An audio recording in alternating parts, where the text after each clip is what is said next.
Hello friends, मैं अनंत कुमार आप सभी का स्मार्ट स्टडी में स्वागत है। कैसे हैं आप लोग? उम्मीद करते हैं आप सभी अच्छे होंगे। हम लोग पढ़ रहे हैं घाटना चक्र जीएस पॉइंटर यानी समान अध्ययन को।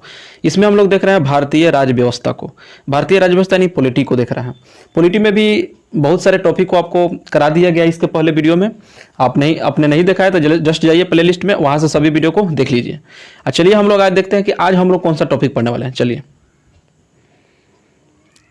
आगे जाने से पहले अगर इस चैनल पर नए हैं तो चैनल को सब्सक्राइब कर लीजिए और बेल आइकन का बटन दबा लीजिए, जिससे नोटिफिकेशन जो है आपके पास पहले पहुंचेगा। और इस तरह का मैंने कोई भी पीडीएफ को चाहिए जो कराया जा रहा है इस पर बुक का, तो उसका टेलीग्राम में जो है लिंक दे दिया जाएगा टेलीग्राम का, वहाँ से जाके आप ज्वाइन कर लीजिए। डिस्क्रिप्शन में दे दिया जाएगा टेलीग्राम लिंक, ठीक है? वहाँ से जाकर ज्वाइन कर लीजिएगा। चलिए आगे बढ़ते हैं अगले टॉपिक की ओर की हम लोग पढ़ना है।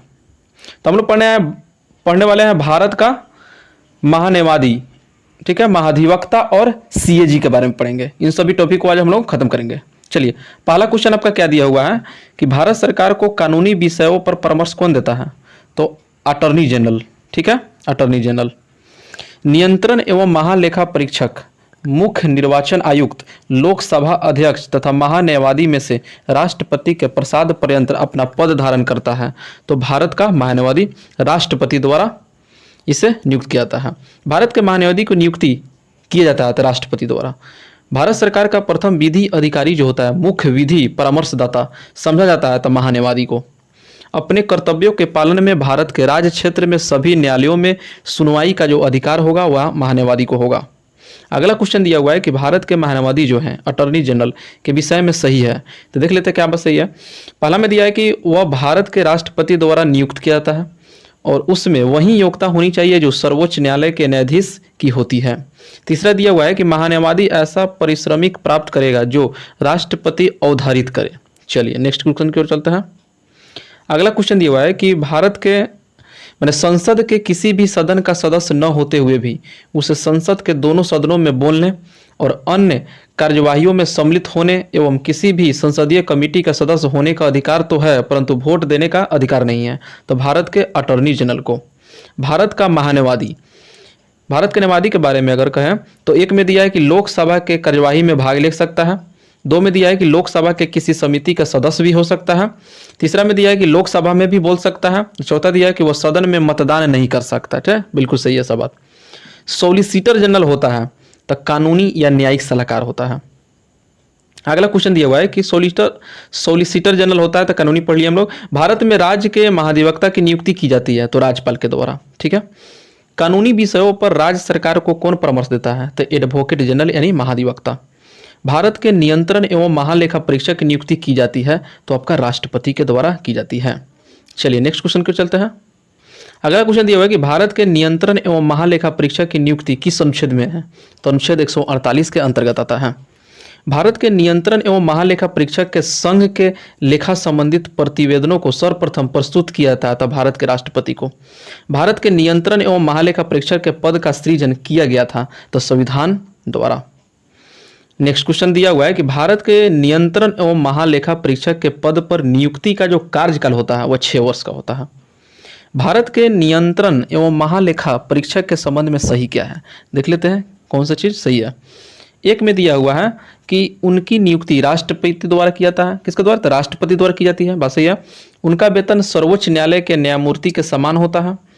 सेवानिवृत्ति के पश्चात वह अन्य सरकारी सेवा के अयोग्य हो जाते हैं और उन्हें राष्ट्रपति पदच्युत नहीं कर सकता, बल्कि उसे उसी रीति से और उन्हीं आधारों पर हटाया जाएगा जैसे सर्वोच्च न्यायालय के न्यायाधीश को हटाया जा सकता है।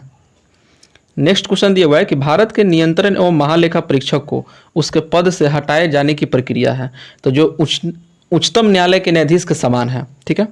कथन दिया है और कारण। कथन ए में दिया हुआ है कि नियंत्रक और एवं महालेखा परीक्षक का कर्तव्य न केवल व्यय की वैधता सुनिश्चित करना अपितु औचित्य भी है, बिल्कुल सही है। कारण आर में दिया हुआ है कि उसे वित्तीय प्रशासन के क्षेत्र में संविधान और संसद के कानूनों को बनाए रखना है, तो ये भी सही है। तो ए और आर दोनों सही है और आर ए का सही व्याख्या भी है आपका। चलिए नेक्स्ट क्वेश्चन की ओर चलते हैं। अगला क्वेश्चन दिया हुआ है कि भारत के नियंत्रक एवं महालेखा परीक्षक द्वारा पालन किया जाता है। क्या पालन किया जाता है? तो ए में दिया हुआ है कि भारत की संचित निधि से होने वाली सभी व्ययों का लेखा परीक्षण करना और उनके संबंध में प्रतिवेदन प्रस्तुत करना।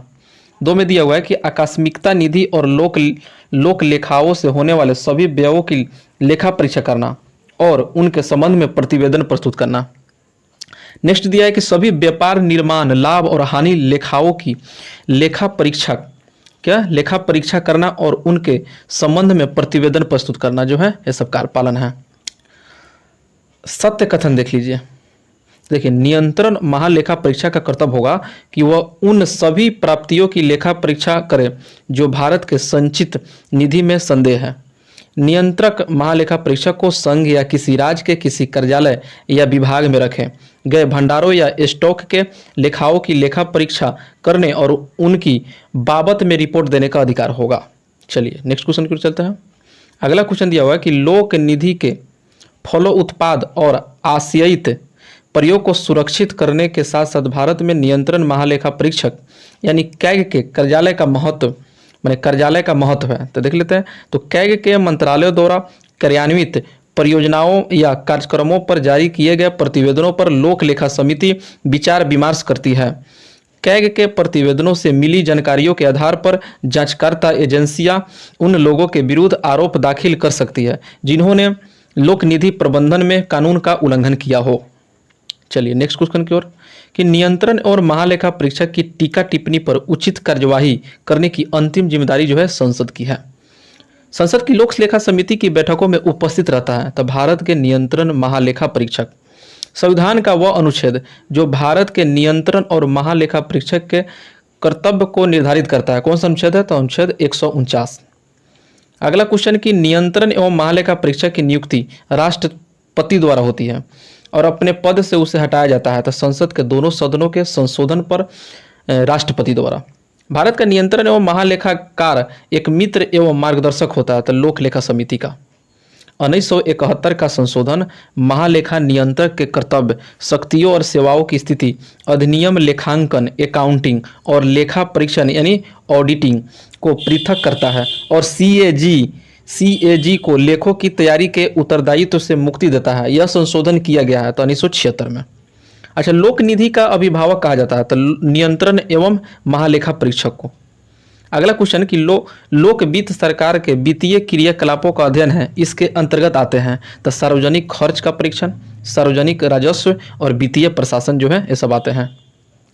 अगला क्वेश्चन दिया हुआ है कि भारत के सीएजी यानी नियंत्रण एवं महालेखा परीक्षक कार्य करते हैं तो लोक वित्त संरक्षक के रूप में कार्य करते हैं।